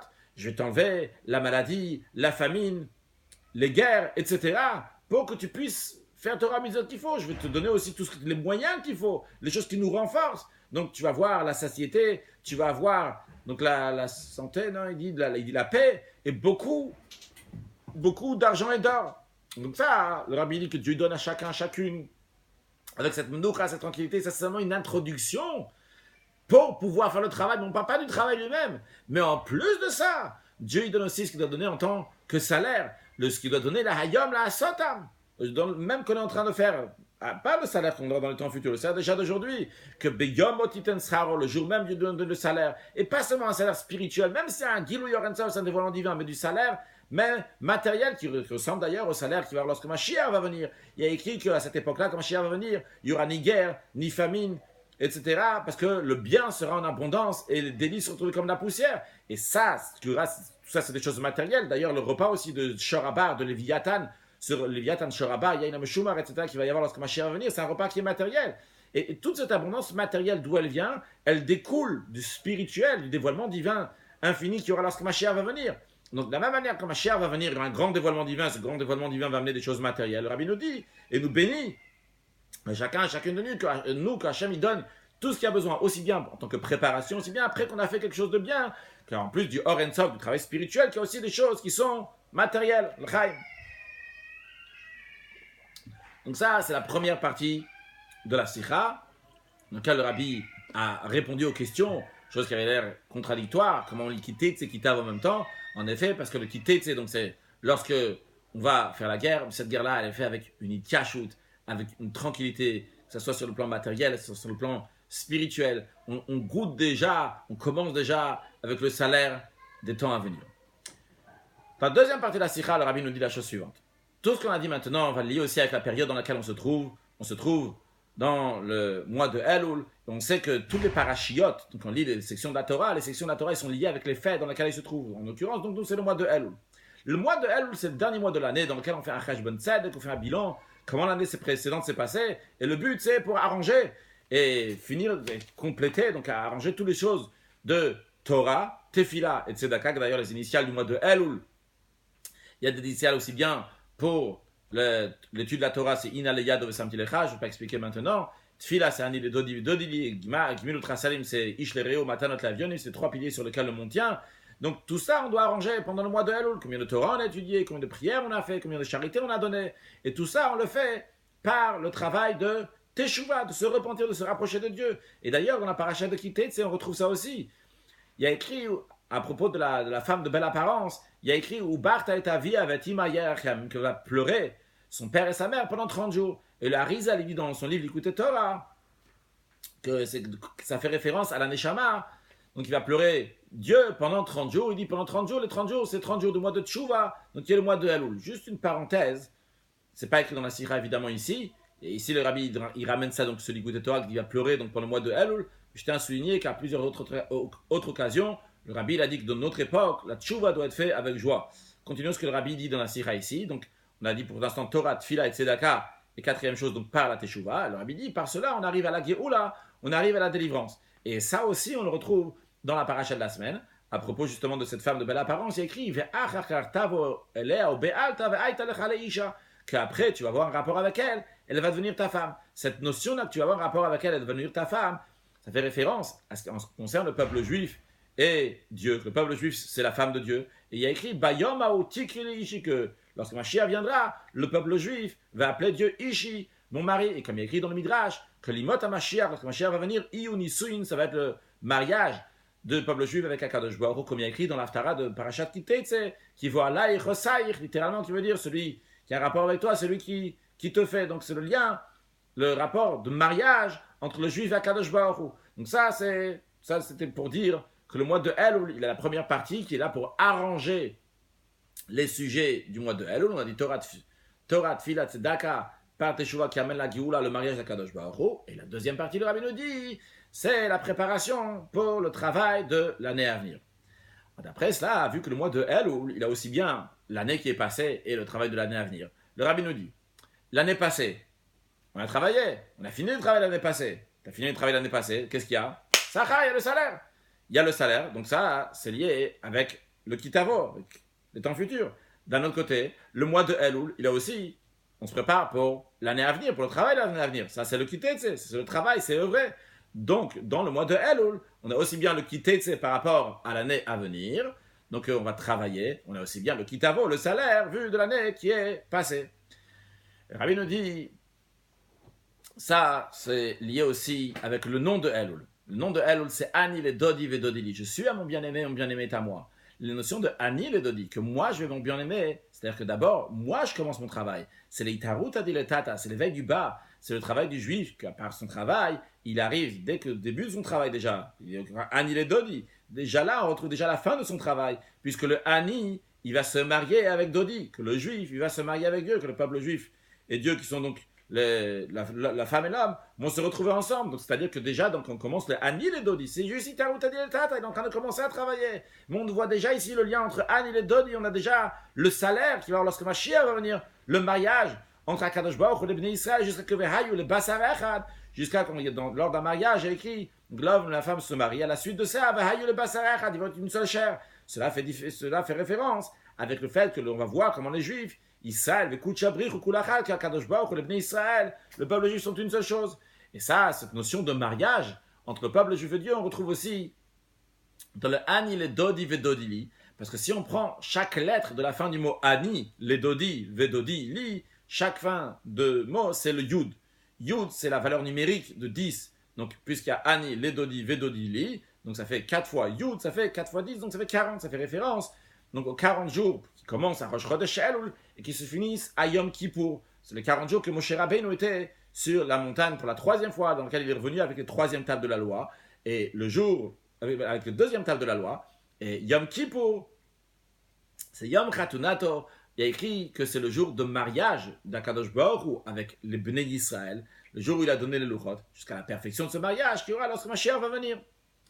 Le Rabbi rajoute à noter que le mot Nisuin en hébreu qui veut dire le mariage, il y a aussi le langage de Naso qui veut dire l'élévation, Nessi Udrosh, l'élévation de la tête. Et cette perfection d'élévation va être chez le Mashiach. Il est écrit que Mashiach Yarum Venasa Vegava Meot. Toutes des expressions qui veulent dire que Mashiach va être très haut. Et on a aussi entre autres l'expression donc Venasa. Venasa qui vient aussi dans le langage de Nisuin, donc élévation qui vient dans le langage de Nisuin qui veut dire mariage. Et à travers le Mashiach, ça se fait la perfection de Nessi Udrosh, de l'élévation de tout le Bnei Israël. Et particulièrement par l'étincelle de Mashiach qu'il y a dans chacun de nous. Chacun de nous, on a une étincelle de Mashiach. Comme on sait qu'on a 5 niveaux de l'âme, Nefesh, Ruach, Neshama, Chaya, Yechida. Le 5e niveau s'appelle Yechida, qui est unique. Pourquoi? Parce que Yechida, le Yardach, il est entièrement uni avec Dieu. Donc chacun de nous a cette petite, à ce niveau-là de Yechida. Ce niveau de Yechida correspond à Mashiach, parce que Mashiach va avoir la centrale, entre guillemets, de Yechida. Parce que nous, on a un petit niveau de Yechida, et Mashiach, il a la centrale, de la même manière que d'ailleurs les autres aussi. Les Nefesh, Ruach, Neshama, Chaya, Yechida. Il y a eu Adam, Eliyahu Hanavi, Moshe Rabbeinu et David HaMelech, donc qui ont eu donc, la centrale entre guillemets. En tous les cas, en ce qui nous concerne, ce qui est dit ici dans la Sikha, on parle de Yechida, le niveau de Yechida, donc c'est que Mashiach va avoir la généralité de cette Neshama, la centrale, et nous on a un Yechida, donc on a aussi dans nous-mêmes, c'est l'étincelle de Mashiach que nous avons dans nous-mêmes, et ce niveau de Yechida, il est lié avec Yechido Shel Olam, avec celui qui est unique dans le monde, avec Akadosh Baruch Hu. Le Rabbi rajoute que tout ça est encore plus souligné dans l'année Tavshin Nun Aleph. L'année que le Rabbi a dit la Sikha en hébreu, ça correspond à Tavshin Nun Aleph, qui s'écrit aussi Tinase. Donc on est dans le mois de Elul, de l'année Tinase. Tinase, c'est la même expression qu'on a dit avant. Tinase, Nisui, Naso. Nisui qui veut dire le mariage et Naso qui veut dire l'élévation. Et quand on dit Tinase, c'est un ordre. Tinase, alors Tinase quoi? Que ça veut dire Tinase, le Rabbi dit, pour les deux choses. Et en ce qui concerne le dévoilement, la venue de Mashiach, Nasa Vagavameot, il faut que Mashiach va venir. Et en ce qui concerne donc, le mariage d'Akadosh Baruch Hu, le Bnei Israël, qui va y avoir lorsque Mashiach va venir. Et comme c'est l'année Tavshin Nun Aleph, le Rabbi nous dit, en ce qui concerne donc, comme le Yalkut Shimoni, c'est un midrash, il dit la chose suivante, il dit l'année que le roi Mashiach va se dévoiler, eh bien il se tient sur le toit du Beth Hamikdash, du temple, et il dit, Anavim, vous qui êtes humbles, Igi Azman Geulat, comme c'est arrivé le moment de votre délivrance. Et le Rabbi dit, puisqu'on se trouve dans le dernier mois de l'année, on ne peut pas repousser Chaz Veshalom, que Dieu en préserve l'accomplissement de cette promesse-là. Il faut que ça s'accomplisse tout de suite, ce Shabbat-là. Donc, Tinase, il faut que ce Shabbat-là, il y a la venue de Mashiach, le Nisuin, donc le mariage avec Akadosh Baruch Hu. Le Rabbi traduit ça concrètement. Mais pas tout, ça veut dire quoi? Que le mois de Elul de l'année Tavshin Nun Aleph, c'est la conclusion de Maaseinu Vavaloteinu Kozman Mashiach Galot, c'est la conclusion de notre travail, de notre œuvre pendant toute l'époque de l'exil. Et donc, vu qu'on a fini, eh bien on reçoit le salaire tout de suite, le salaire de l'époque messianique, le salaire du moment qu'il y aura la résurrection des morts, le salaire qu'il y aura dans le 7e millénaire, on reçoit le Matan Scharam Shel Tzadik Minatilav, le salaire des tzadikim dans les temps futurs, mais pas dans le futur. Le Rabbi nous dit, Bahove, aujourd'hui, Beyomze, ce jour-là même, comme il y a écrit dans la paracha, Beyom Otiten Schar, le jour même tu vas donner le salaire, et particulièrement qu'on est déjà à la fin de la journée, parce que le moment que le Rabbi fait le Fabrin, c'est à Mincha, et le Rabbi dit, Bereg Azemam, que ce soit tout de suite. Le Rabbi continue, dans le mois de Elul même, maintenant on est Yudalet Elul. Ce Shabbat, c'est le 14 Elul. C'est quoi le 14 Elul? Le Rabbi dit, le 14 Elul, c'est la veille, c'est déjà le commencement du 15 Elul. Qu'est-ce qu'il y a le 15e jour du mois de Elul? Alors, le 15e jour du mois de Elul, comme dans chaque mois, Kaima Siara Bashlemut, la lune est dans sa perfection. La lune est entière, le 15e jour du mois, parce qu'on a un calendrier lunaire. Et ça fait référence au peuple juif, parce que le peuple juif ressemble à la lune, le peuple juif compte son compte avec un calendrier qui est lunaire, et ils vont se renouveler aussi comme la lune se renouvelle. Et en plus, lorsque la lune se renouvelle, c'est quoi le renouvellement de la lune? C'est à chaque fois lorsqu'elle reçoit à nouveau du soleil. C'est-à-dire qu'il y a un yichud shimsha v'siara, que le soleil et la lune s'unissent, entre guillemets, ce qui fait référence entre Akadosh Baruch Hu, Dieu, qui est appelé Shem Shavaye, soleil, Dieu, donc il représente ce soleil, et le peuple juif, qui est appelé, donc Levana, qui est appelé la lune. Et donc quand il y a la lune et le soleil face à face, donc ça c'est le Nisuim, c'est le mariage, qui fait référence au mariage entre Bnei Israël et Akadosh Baruch Hu. Donc le Rabbi nous dit c'est un jour propice, lorsque le 14e jour du mois de Elul, qui commence déjà le 14e, comme le Rabbi l'explique dans la note. Pourquoi ça commence déjà le 15e, de la note 97. Encore un point, le Rabbi dit en ce qui concerne donc, le 14e jour du mois de Elul. À partir du 14 Elul, il faut déjà commencer à se préparer à la fête de Sukkot en étudiant les lois de la fête de Sukkot. Pourquoi? Il y a écrit que 30 jours avant la fête, il faut se préparer à la fête. Donc le 15e jour du mois de Tishri, ça va être la fête de Sukkot. Là, on est le 14. Mais vu que le mois de Elul, il est toujours seulement 29 jours, donc quand on arrive le 14e jour du mois de Elul, on est déjà 30 jours avant la fête de Sukkot. Donc déjà, dès aujourd'hui, on doit se préparer à la fête de Sukkot. Alors Rabbi n'explique pas ici la fête de Sukkot. Ils disent Zman Simchatenu. C'est le moment de notre joie. Et quelle joie? Pas juste une joie. Il y a la perfection de la joie. Parce que 3 fois la Torah mentionne la joie lors de la fête de Sukkot. Et la joie de Sukkot, elle est tellement grande. Pourquoi? Parce qu'elle est liée au dévoilement de Kippour. C'est-à-dire qu'à Kippour, il y avait un dévoilement divin qui s'est fait. C'est quoi ce dévoilement divin? C'est, comme on l'a dit tout à l'heure, jour de Kippour, c'est le jour de mariage entre Akadosh Baruch Hu et Bnei Israël. Et quand est-ce que à Yom Kippour c'est encore caché? Quand est-ce que ça se dévoile? Ça se dévoile le jour de Sukkot. Et c'est pour ça qu'il y a une grande joie le jour de Sukkot. Et de manière plus détaillée, le Rabbi nous dit, la fête de Sukkot s'appelle Zvan Simchatenu, le moment de notre joie. Pourquoi la joie au pluriel? La joie au pluriel parce que c'est aussi bien la joie de Dieu et la joie du peuple juif. Il y a 2 versets. Il y a un verset qui dit Yismach Hashem b'ma'asav, que Dieu se réjouisse avec ses actions. Ça c'est la joie du haut, c'est la joie de Dieu qui se réjouit par notre travail. Il y a écrit Yismach Israël be'osav, que le peuple juif se réjouit avec Osav, celui qui l'a créé, donc Akadosh Baruch Hu. Donc là, ici on voit la simcha aussi bien donc de Ayom la Sotam. La simcha donc par rapport au travail, pas la simcha, Rabbi dit pas la simcha ici. Rabbi dit qu'ici on voit donc le lien entre le travail de Ayom la Sotam, quand on fait le travail aussi aujourd'hui, donc le Maasav, les actions, on voit avec le salaire qu'il va y avoir donc le lendemain. Pourquoi? Parce que l'expression de Maasav, les actions, ça fait référence. Donc Ayom la Sotam, lorsqu'on est en train de faire le travail aujourd'hui. Et lorsqu'on aura fini ce travail, eh bien à ce moment-là, Yismach Hashem b'ma'asav, à ce moment-là, Dieu va se réjouir sur les actions qu'on va faire. Et la joie, c'est le dévoilement de Pnimiut Atik qui va se dévoiler dans les temps futurs. Donc ça, c'est ce que le Rabbi ramène ici, ces expressions-là. Ça vient de dernière ligne, ça c'est de l'Ikut Torah. Donc, dans les Drushim de Shmini Atzeret qui explique cette notion-là, de cette simcha, aussi bien de Dieu, aussi bien de Bnei Israël. En tout cas, ce que le Rabbi veut dire ici, c'est le chibour, aussi bien donc le lien entre le passé et le futur, le lien entre le kitetse et le kitavo, le lien entre le travail et le salaire. Parce que le Rabbi veut nous dire dans la sikha que déjà dans le salaire, déjà dans le maasav, on a déjà l'avenir, le dévoilement de Pnimiut Atik. Donc, juste pour information, je ne sais pas si ça va aider, mais en tout cas, moi, c'est une information. Atik, c'est Pnimiut Akader. Qu'est-ce que ça veut dire? Encore une fois, juste info sans explication. Mais il y a 4 mondes spirituels, on a mentionné tout à l'heure, Atzilut, Bria, Yetzira, Asiya. Au-dessus de ces 4 mondes, au-delà de Atzilut, il y a un niveau qui s'appelle Kater, qui veut dire la couronne. Dans Kater même, il y a la partie extérieure et la partie intérieure. La partie intérieure s'appelle Atik. Atik, qui veut dire le langage de Neta, qui est séparé parce qu'il est très très haut, il est complètement séparé de tout. Et ce qu'on est en train de parler ici, dans ça même, c'est Pnimiut Atik, le niveau intérieur de Atik, d'où la simcha, d'où la joie, elle vient. Donc ça, c'est en ce qui concerne donc le jour de Shabbat, qui est Yudalet Elul. Donc 2 points on a vu en ce qui concerne Yudalet Elul. La première des choses, donc il est le commencement du 15e jour du mois de Elul, donc la perfection du mois, et donc il y a avec la lune, le peuple juif, etc. Et deuxième chose, donc qui est donc 30 jours avant la fête de Zman Simchaten, le jour de joie. Rabbi rajoute qu'en plus dans notre génération, il y a quelque chose de plus. Que cette veille de Shabbat, c'était le Yud Gimel, le 13e jour du mois de Elul, que d'ailleurs Yud Gimel, 13, c'est la valeur numérique de Echad. Quand on prend Echad, qui veut dire 1, donc on prend le Aleph, 1, Chet, 8, ça fait 9, Dalet, qui fait 4, donc en tout, ça nous fait 13. Donc, Yud Gimel Elul, donc c'était la veille de Shabbat, il y a écrit Mishetar Arber Shabbat Yochal Shabbat, celui qui se fatigue la veille de Shabbat, il va manger donc, le jour de Shabbat, c'est-à-dire que le jour de Shabbat est lié avec les jours d'avant Shabbat. Qu'est-ce qui s'est passé le Yud Gimel Elul, le 13e jour du mois de Elul? C'est le jour du mariage du rabbi précédent.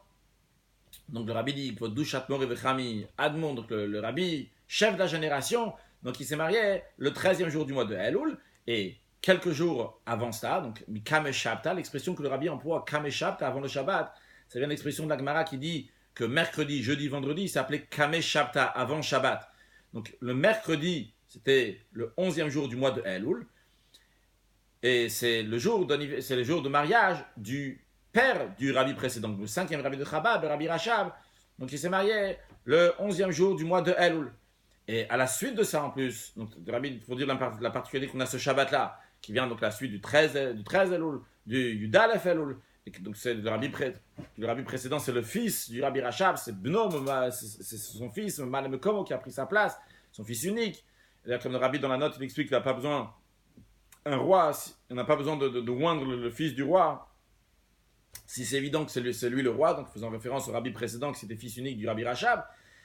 Et il parle dans la note du fils unique. En tous les cas, s'il n'y a pas de machloket, s'il n'y a pas de dispute, il n'y a pas besoin de oindre le prochain roi, il devient automatiquement roi. En tous les cas, donc le rabbi nous dit, à la suite de ça, en plus, on a Motsai Shabbat, parce que Shabbat va être fini le 15e jour du mois de Elul. Le 15e jour du mois de Elul, c'est le jour dans lequel a été fondée la yeshiva qui s'appelle Tobret Timim. Comment a été fait cette yeshiva? Elle a été fondée le 3e jour des Shivat Yemei Mishte. Quand on fait un mariage, on fait 7 jours de festin. Le 3e jour de 7 jours de festin du rabbi précédent, de Rabbi Yosef Yitzhak, il s'est marié en Tavresh Nun Zayin. Tavresh Nun Zayin, si je ne me trompe pas, ça correspondrait en 1898 à 97. Donc il s'est marié en Tavresh Nun Zayin. Et, oui c'est ça, c'est 1897. Donc il s'est marié en 1997 et c'est lui qui a proposé donc ce 3e jour de mariage. Après, 3 jours après son mariage, donc pendant 7 jours de festin, ça a été fondé cette yeshiva, donc c'est le 15e jour du mois de Elul. Et son père, c'est lui qui a donné la proposition à son père, le rabbi Rachab, de faire cette yeshiva. Et le rabbi Rachab l'a nommé, lui, le Menal Poel, être responsable de cette yeshiva. Le rabbi nous dit, un mariage n'importe quel juif, quand il se marie, c'est lié avec le mariage entre Akadosh Baruch, Dieu et le Bnei Israël. Donc c'est lié avec le mariage de Dieu et Bnei Israël lorsque Mashiach va venir. C'est d'ailleurs la raison pour laquelle, qu'à chaque fois qu'on fait les Shabbat Brach, quand on fait les bénédictions du mariage, à la fin on dit Meheira Ishama Be'ar Yehuda B'chutot Yerushalayim Kol Sasan Ve'Kol Simcha, que très prochainement on entend dans les villes de Juda et à l'extérieur de Yerushalayim, etc. Donc la joie de mariage. Donc ça c'est le mariage de n'importe quel juif qui est lié avec Mashiach. À plus forte raison lorsqu'il s'agit de la joie de mariage de Nessi et Israël, des chefs du peuple juif, le Rabbi Rachab, le Rabbi précédent. Hanassi ou Akon, le chef de la génération représente toute la génération, et particulièrement, c'est pas juste des Nessim, des chefs de génération, c'est des chefs de génération de Torah Chabad, d'enseignement de la Chassidut Chabad. La Chassidut Chabad, donc on apprend ça et qu'on la comprend, qu'on la digère, elle s'intègre dans notre cerveau, jusqu'à que, par Yafutsu, Maïnater Achutsa, qu'en diffusant, c'est source de la Chassidut, par cela qu'Atima Damar Kameshicha, le roi Mashiach va venir.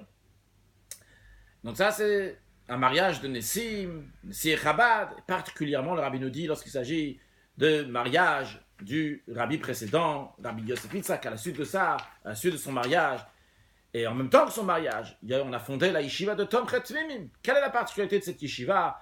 Les élèves qui sont là-bas, ils sont appelés des Tmimim. Pourquoi ils sont appelés Tmimim? Tmimim qui veut dire parfait, entier. Parce qu'ils étudient Torah Hashem Tmim, la Torah de Dieu en entier, Torah Nigle, Torah Tarsid, la partie dévoilée, la Torah, la partie cachée de la Torah.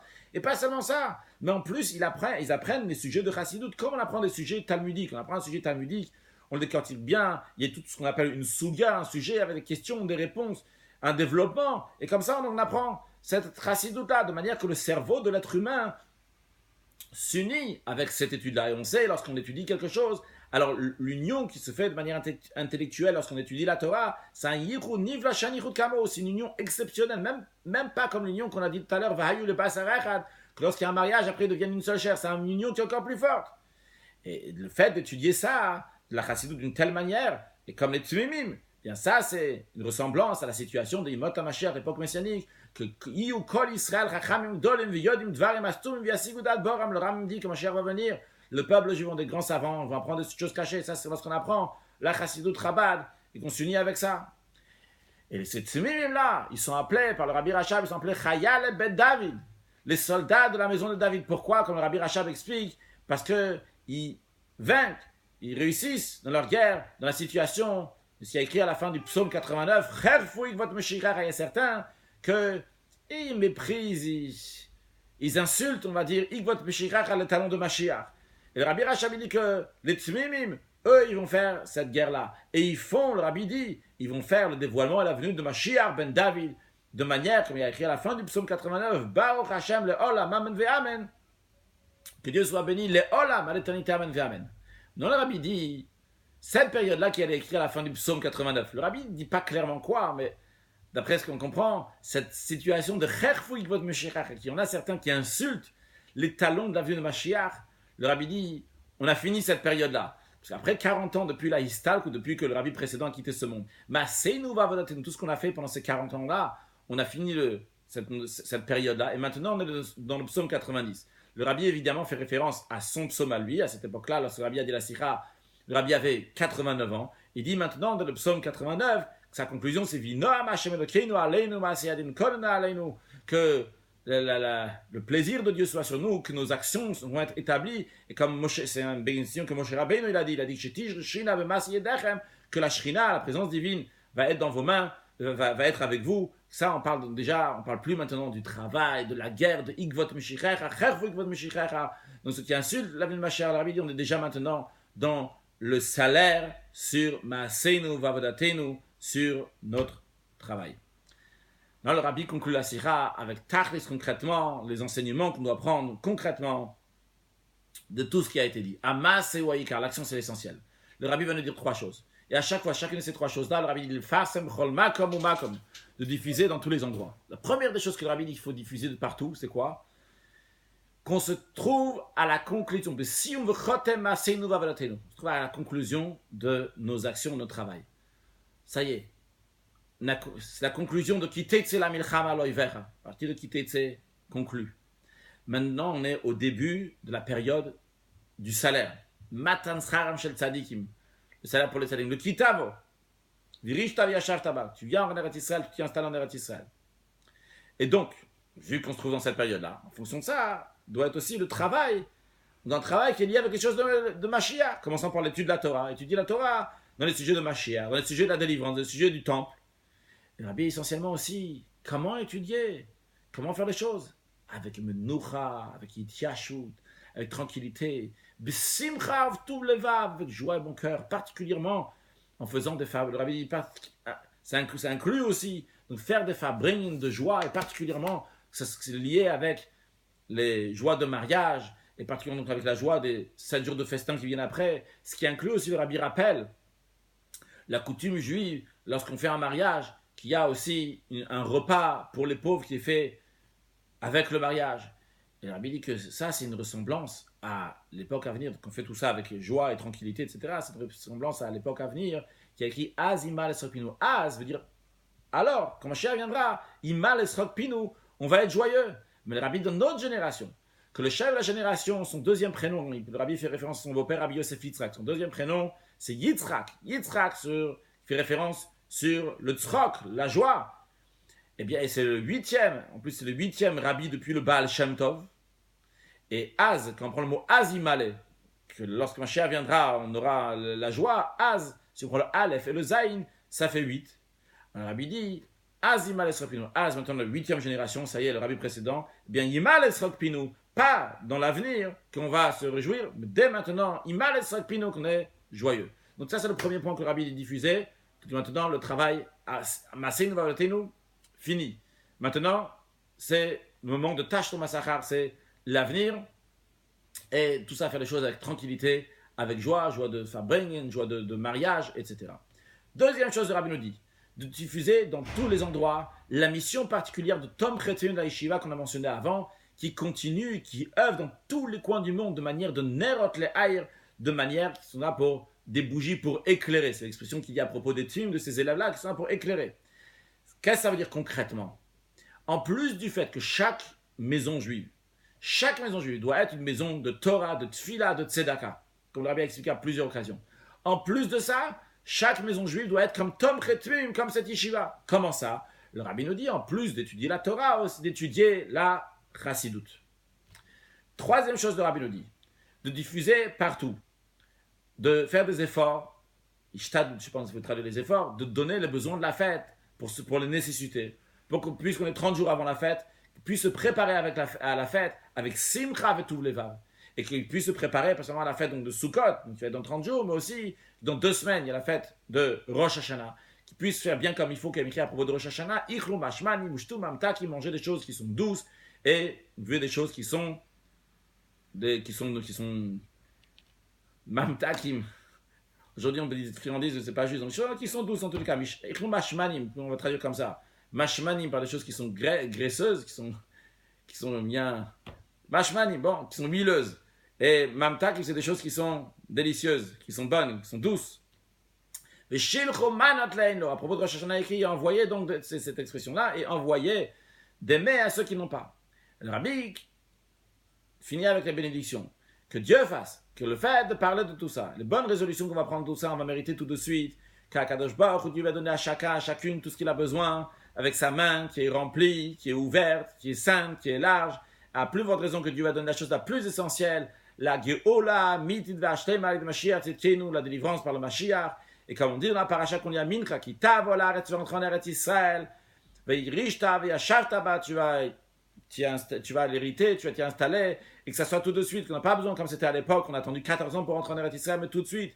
Et la carte à Mereshit Kopiadam, on va prendre donc des prémices de la terre, on va aller au Bet Hamikdash, le Malkom HaSharif, Hashem Eloker, à la Shaken Shmosham, jusqu'à la fin, donc la première section qu'on lit à Mincha, la première section de Kitab qu'on lit à Mincha, Hashkifa Mon Kotcher Amina Shamaim, que Dieu regarde son endroit saint du ciel, ou Var Eretam Israël, qui bénisse le peuple juif. Et commençant par la bracha essentielle de Geoula, Mitid Vashlema, Alideh, Mashiach, Tzidkenu, Tekef Umiyan Mamash, que Dieu nous envoie la délivrance avec Mashiach. Donc cette sikha est extraordinaire. Deuxième partie, on l'a entendu, etc. Mais en ce qui concerne la première partie, c'est une sikha incroyable, comme le rabbi il explique. Pas seulement comme on est dans le passé, on est lié avec Atzmut. Pas seulement quand on est dans le présent, on est lié avec Atzmut. Mais comme déjà l'avenir, on est lié avec Atzmut. Et comment le rabbi nous dit que ce qu'on fait, c'est Milchamet Arshut, c'est une guerre facultative. Le rabbi ici nous élève à un niveau qui est plus haut. Vrai, en tant qu'être humain, en tant que juif, qui a reçu la Torah à 3300 ans, tu as une obligation de faire. Mais ne fais pas les choses juste parce que tu es obligé. Dépasse-toi, vis déjà l'avenir. Yemot HaMashiach, dans lequel tu vois concrètement comment par chaque mitzvah, à chaque moment tu amènes Atzmut, tu amènes l'essence de Dieu. Et dans ces cas-là, c'est Milchamet Arshut, c'est facultatif. Ça c'est un point. Comme je le comprends. Encore un autre point. Vu que c'est facultatif, ne commence pas à faire des calculs. Qu'est-ce que je vais gagner? Qu'est-ce que je vais gagner? Je vais donner un cours de Torah à un juif. Je vais diffuser la Torah à un autre juif. Je vais lui mettre les tefilines. Je vais lui allumer les bougies de Shabbat. Je vais l'inscrire dans une école juive. Je vais aller lui sonner les chauffards. Qu'est-ce que je vais gagner de tout ça? Fais pas de calcul. C'est Milchamet Arshut. Milchamet Arshut, tu es un bénévole. Quand tu es un bénévole, eh bien, tu le fais avec joie. C'est ton affaire personnelle. C'est pas l'affaire de quelqu'un d'autre. C'est ton affaire. Toi, tu as un morceau de Atzmut. Toi, tu es lié avec Atzmut. Tu es lié avec Atzmut. Tu seras lié avec Atzmut. Et vis-le aujourd'hui. Vis pas seulement le passé. Ah oui, je débarque d'un endroit qui est très très haut. Non, tu es en train de le vivre. Pas seulement tu es en train de le vivre. Tu es déjà maintenant dans l'avenir. Tu es tout content. C'est facultatif. Alors si c'est facultatif, c'est ton affaire personnelle. Alors fais-le encore et encore. Et par cela, on aura concrètement pas seulement le début, comme le rabbi dit, on aura un début de dévoilement du salaire, dévoilement du salaire. Mais on aura le salaire dans sa totalité. Yemot HaMashiach, l'époque messianique, la résurrection des morts et le LFHI, pas parce qu'on cherche du salaire, mais tout simplement parce que c'est Dieu qui veut que ce salaire va se concrétiser, va se finaliser, que Dieu va se dévoiler dans le monde, que Dieu va être roi sur toute la terre, une bonne et douce année, que tous les brachot que le rabbi nous donne se concrétisent, dès aujourd'hui. Excellente journée.